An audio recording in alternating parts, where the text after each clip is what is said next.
Hello दोस्तों, आज मैं फिर आपको क्लास 10th को ऑब्जेक्टिव केमिस्ट्री है, ठीक है। और इसमें से आपको किताब से भी है, मतलब टोटल चीज़ से है जो इसमें कुछ पूछा गया है और कुछ ना भी पूछा गया है। तो सबको देखते चले, शायद जो पूछा वो हमेशा हर साल वही पूछ दे, अलग भी पूछ सकता है। तो वीडियो के अंत तक बने रहिए ताकि आपको हर क्वेश्चन का आंसर आपको पता चले। क्वेश्चन किस टाइप का है, कैसा है, छोटा है, बड़ा है, भारी है या फिर थोड़ा हार्ड लेवल का है, ठीक है। चलिए, तो और एक बात बता दो कि इस यूट्यूब चैनल पर जो आपको है उस पर 10th और 12th दोनों मिल जाएंगे। 10th का भी पूरा सिलेबस मिलेगा आपको, 12th का भी पूरा सिलेबस पढ़ाया जाता है, ठीक है। मैं 10th का पढ़ाता हूँ, एक और रुपेश सर वो 12th का पढ़ाते हैं। तो अगर आप जो क्लास चाहते हैं पढ़ना वो इस यूट्यूब चैनल से, है ना, आशीष पब्लिकेशन पर लोग पढ़ सकते हैं। और अगर वीडियो अच्छा लगे तो अपने दोस्तों को जरूर बताएं कि यहाँ 12th और 10th दोनों का ही पढ़ाई किया जाता है, साइंस का, ठीक है। 12th साइंस का, आर्ट्स का नहीं। चलिए, तो आज का पहला क्वेश्चन है ना, पहला चैप्टर था। तो पहला क्वेश्चन आज हो गया आपका कि रासायनिक समीकरण में अभिकारकों के कुल भार उत्पाद के कुल भार के बराबर रहता है। ए संतुलित रासायनिक समीकरण में, बी कंकाली रासायनिक समीकरण में, और डी ए और बी दोनों उत्तर सही है, डी की सभी गलत है। तो पहला का आंसर हो जाएगा ऑप्शन नंबर ए, संतुलित रासायनिक समीकरण में, ठीक है। ये क्वेश्चन तो आपको कोचिंग या स्कूल में लिखाया गया भी होगा, ठीक है। संतुलित में क्या होता है कि दोनों दाने प्रत्येक तत्व की परमाणु की संख्या बराबर होती है। वही बोला कि रासायनिक समीकरण में अभिकारकों के कुल भार उत्पाद के कुल भार के बराबर होता है, यानी दोनों दाने भार क्या होता है, बराबर होता है। उसको क्या बोलते हैं, संतुलित रासायनिक समीकरण। जिसका भार बराबर नहीं होता है उसको बोलते हैं असंतुलित बोलते हैं। चलिए, दूसरा है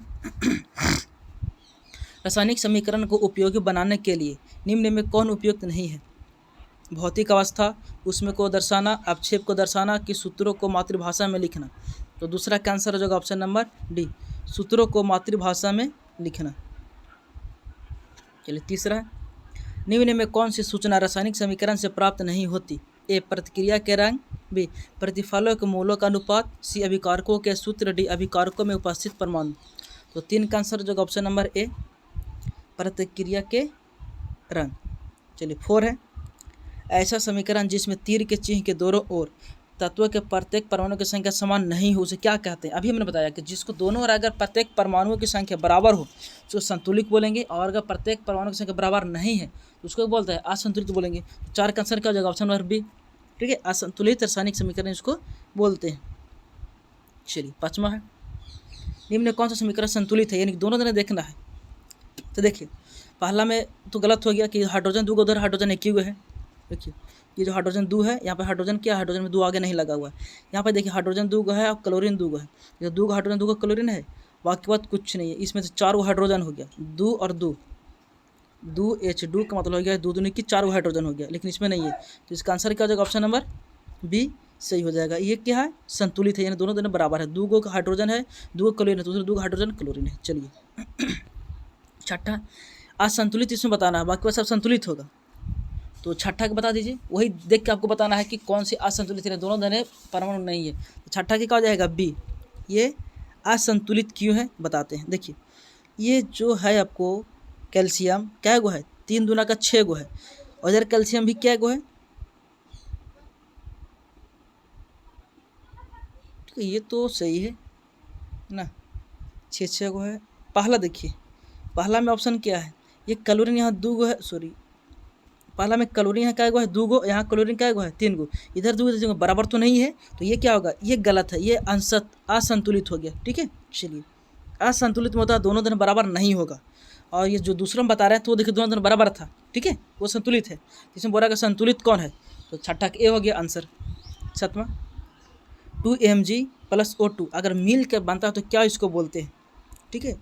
अगर कोई 2 तत्व है और एक मिल के अगर बन जाता है तो क्या बोलते हैं, संतुलित रासायनिक समीकरण बोलेंगे, और संयोजन भी बोलते हैं। तो इसमें ऑप्शन तो संयोजन नहीं था, तो देख लीजिए Mg यहाँ 2 है, O2 2 है, तो 2Mg मतलब आगे गुना हो गया, तो दोनों का 2 हो गया। तो ये क्या हो गया, संतुलित रासायनिक समीकरण ये है, ठीक है, बी हो गया। ऐसा भी हो सकता है, ठीक है, कि ये 2Mg + O2 और क्या बना है 2MgO ठीक है। और दोनों मिलकर अगर एक को बांधता है तो उसको क्या बोलते हैं, संयोजन रासायनिक अभिक्रिया बोलते हैं। यानी कि संयोजन का मतलब मिलना, दो का तत्व मिल के एक बड़े यौगिक का निर्माण करता है, उसको क्या बोलते हैं, संयोजन। लेकिन यहाँ संयोजन हो सकता था कि संयोजन की यहाँ ऑप्शन नहीं है, इसलिए संयोजन क्या होगा, नहीं होगा। चलिए ठीक है। 8वां, रासायनिक समीकरण इतना इतना को जल को संतुलित करने पर जल में अणु की संख्या क्या होता है, जल क्या होता है, H2O, ये होता है ना। चलिए तो जल का क्या हो जाएगा, सो बताइए। ऑप्शन नंबर 4, ठीक है। क्या हो जाएगी, जल 4 हो जाएगी। देखिए ऑक्सीजन एक, यहाँ पर जो हाइड्रोजन 2 है, ठीक है। और ये देखिए हाइड्रोजन यहाँ पर 2 है, ठीक है।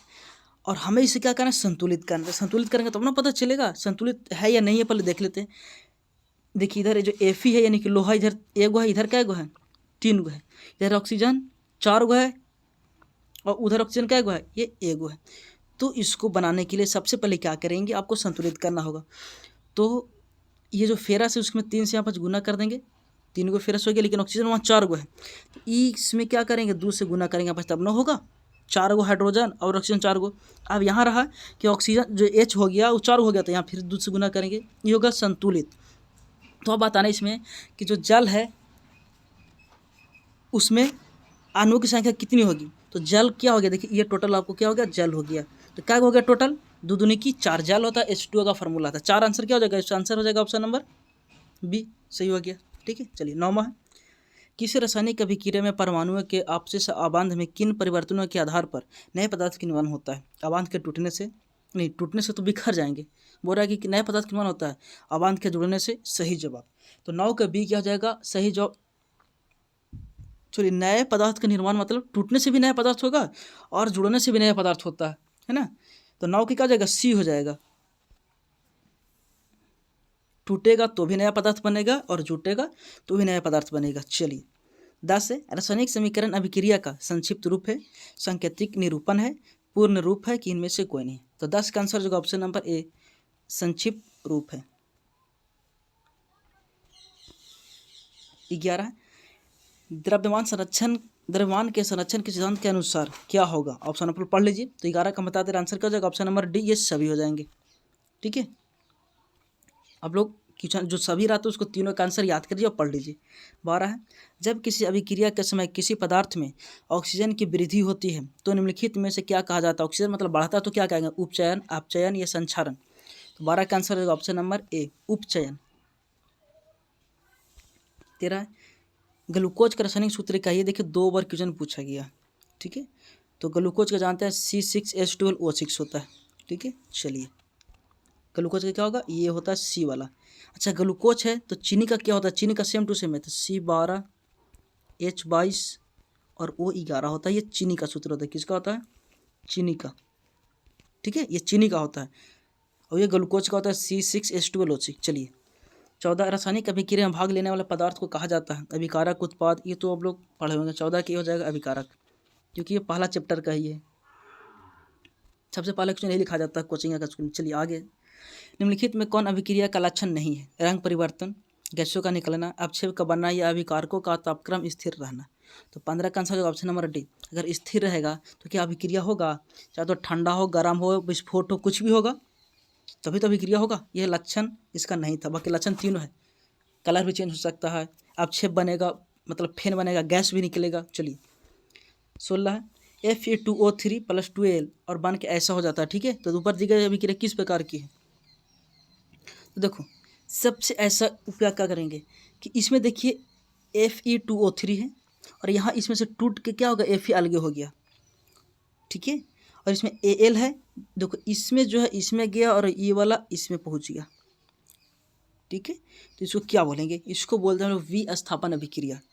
जब एक यौगिक दूसरे यौगिक में जाके अगर किसी दूसरे यौगिक का निर्माण कर देता है उसको क्या बोलते हैं, विस्थापन अभिक्रिया बोलते हैं। मतलब Fe2O3 उसमें से Fe को हटा के क्या किया, Al बैठ गया, मतलब दो ऐसे बैठ जाता है तो उसको क्या बोलते हैं, विस्थापन अभिक्रिया। आप लोग जरूर पढ़ेंगे विस्थापन अभिक्रिया किसे कहते हैं, उसमें उदाहरण लिखाया गया होगा। चलिए ठीक है।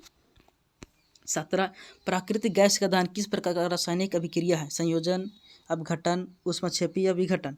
तो 17 का आंसर हो जाएगा ऑप्शन नंबर सी, ऊष्मक्षेपी। अब आपको ऊष्मक्षेपी और ऊष्मशोषी अभिक्रिया याद करना होगा, किसे कहते हैं। ठीक है, चलिए आगे। 18 श्वसन किस प्रकार के रासायनिक अभिक्रिया भी क्वेश्चन पूछा गया। तो 18 का आंसर हो जाएगा ऑप्शन नंबर ए, उपचयन। चलिए 19 है, सोडियम हाइड्रोक्साइड और हाइड्रोक्लोरिक अम्ल की अभिक्रिया से सोडियम क्लोराइड और जल बनते हैं, यह कौन सी अभिक्रिया है। चलिए इसका ऑप्शन यहाँ है, संयोजन है, उदासीनीकरण है, विघटन या अपक्षेपण है। क्वेश्चन फिर से को पढ़ लीजिए। सोडियम हाइड्रोक्साइड और हाइड्रोक्लोरिक अम्ल की अभिक्रिया से सोडियम क्लोराइड और जल बनता है, वो कैसी अभिक्रिया है देख लीजिए। संयोजन है, उदासीनीकरण है, विघटन या अपक्षेपण है। तो 19 का आंसर हो जाएगा ऑप्शन नंबर बी, उदासीनीकरण अभिक्रिया। आपको मैट्रिक में भी उदासीनीकरण अभिक्रिया किसे का तो पूछता भी है। विषय रासायनिक परिवर्तन वस्तुओं के गुण और अवस्था में वह परिवर्तन है जिसके फलस्वरूप क्रिया के उलटने पर फलित वस्तु से आदि वस्तु की प्राप्ति होगी। ये होगी, नहीं होगी, होगी और ना भी हो सकती है। डी सभी उत्तर सत्य है। तो 20 का आंसर हो जाएगा ऑप्शन नंबर बी। अगर आपको वीडियो अच्छा लग रहा है तो लाइक और शेयर जरूर कीजिए। और ये इतना वादा करता हूँ कि इससे कुछ कुछ ही आपको बाहर आएगा, लेकिन अधिकांश इसी चैप्टर से, इसी मेरा ही वीडियो से आएगा, इसी चैप्टर से आएगा, इसी बुक से आएगा। ठीक है, चलिए ये कैसे। शाक सब्जियों का विघटित होकर कंपोस्ट बनना किस प्रकार की अभिक्रिया है। ए अपक्षेपण, ऊष्मक्षेपी। ठीक है, कंपोस्ट बनना मतलब क्या होता है, सब्जी है तो सड़ गल के सूख गया तो उसका जो होता है पानी की मात्रा कहाँ जाता है, उड़ जाता है। तो उड़ने के क्या बोलते हैं, ऊष्मक्षेपी से बोलते हैं। ठीक है, एक ऐसे क्या हो जाएगा ऑप्शन नंबर बी।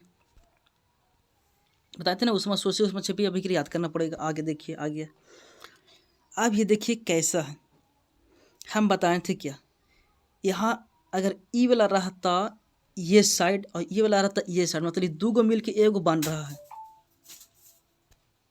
ठीक है, एगो मिलता, दो गो मिलकर एगो बन रहा था, उसको क्या बोलते थे हम लोग, संयोजन अभिक्रिया बोलते हैं। लेकिन ये क्या है, गलत है, उसमें छिपी होगा नहीं, अपघटन होगा। ठीक, कैसे, क्योंकि ये एक अभिक्रिया से, ठीक है, क्या है ये एक अभिक्रिया से टूट के, जिसको अगर टूट जाता है तो उसको क्या बोलते हैं हम लोग, अपघटन अभिक्रिया। इसका आंसर क्या हो जाएगा ऑप्शन नंबर बी। ठीक है, चलिए 23 है, जिन अभिक्रिया में ऊर्जा अवशोषित होता है उसे क्या कहा जाते हैं। अवशोषित मतलब आप अंदर घिसता है तो उसको बोलते हैं ऊष्मशोषी अभिक्रिया। 23 के ए हो गया।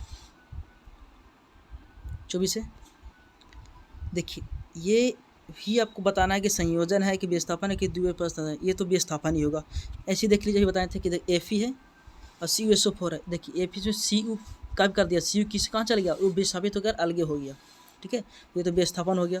पहले बताएं तो 24 का क्या हो जाएगा, आपको आंसर बी हो जाएगा। चलिए 25 है,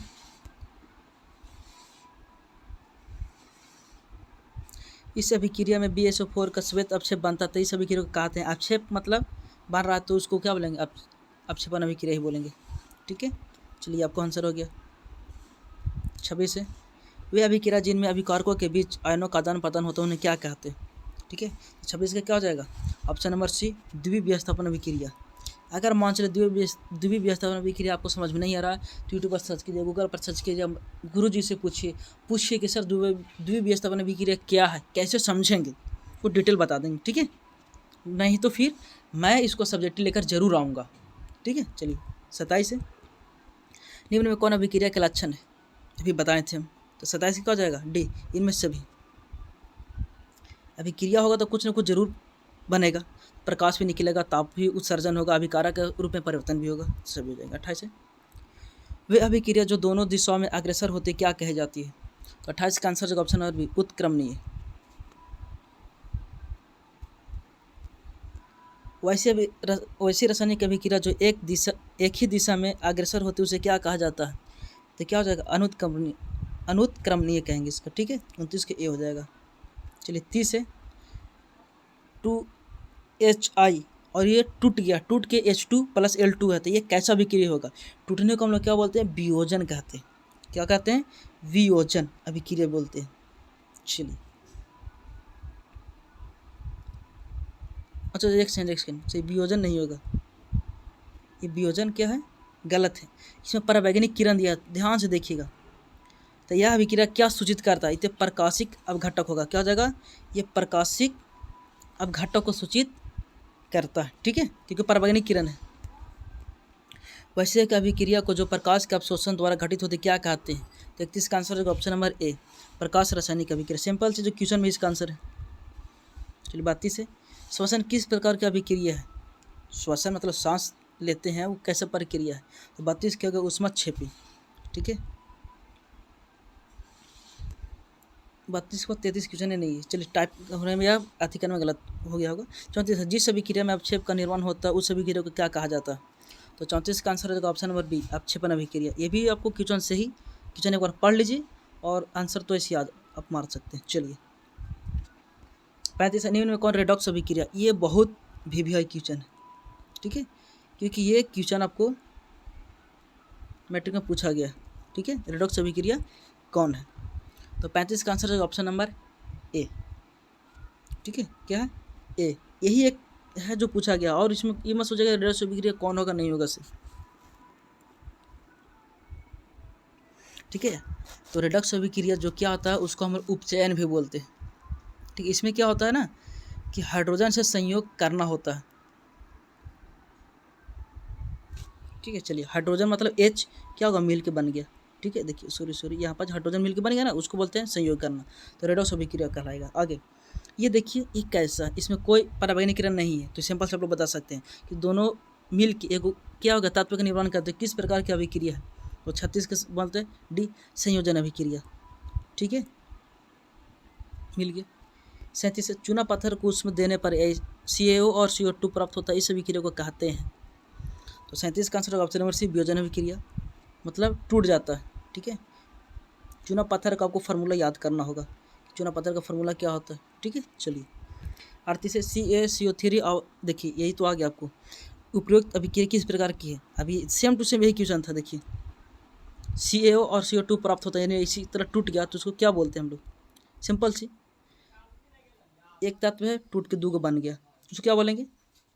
विस्थापन। तो 38 का क्या हो जाएगा?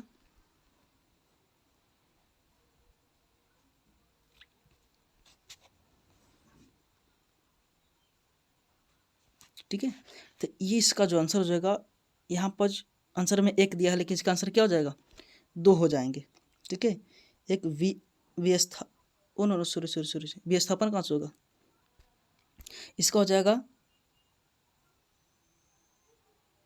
आप घटन बोलते हैं और एक वियोजन बोलते हैं ना, इसका अपघटन हो जाएगा। क्या हो जाएगा इसका? अपघटन अभिक्रिया, है ना। टूटना के क्या बोलते हैं?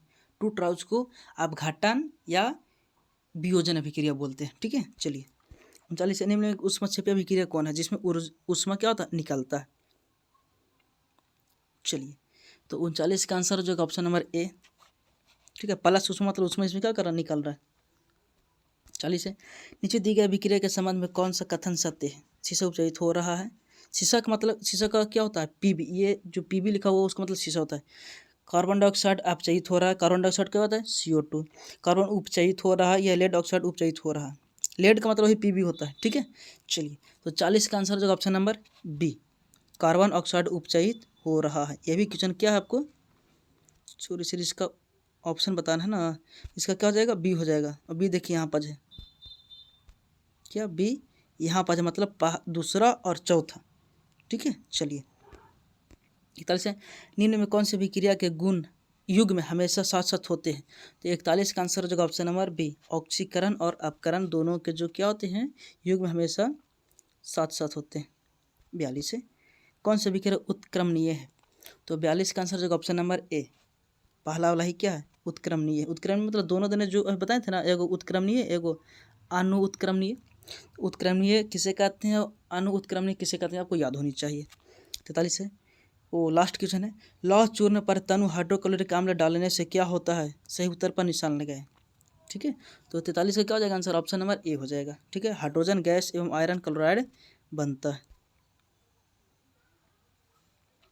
चलिए अगर आपको वीडियो अच्छा लगे तो लाइक ज़रूर कीजिएगा, लाइक कीजिए, सब्सक्राइब कीजिए और शेयर ज़रूर कीजिए, ताकि आपको जितने फ्रेंड है अच्छे से ना, थोड़ा कट गया था, मतलब अच्छे से अच्छे नंबर वो उठा सके, ठीक है। तो ज़रूर शेयर कीजिए, अगर वीडियो अच्छा लगे तो लाइक कीजिए, कमेंट कीजिए कि ऐसे मज़ेदार वीडियो और बनाएंगे।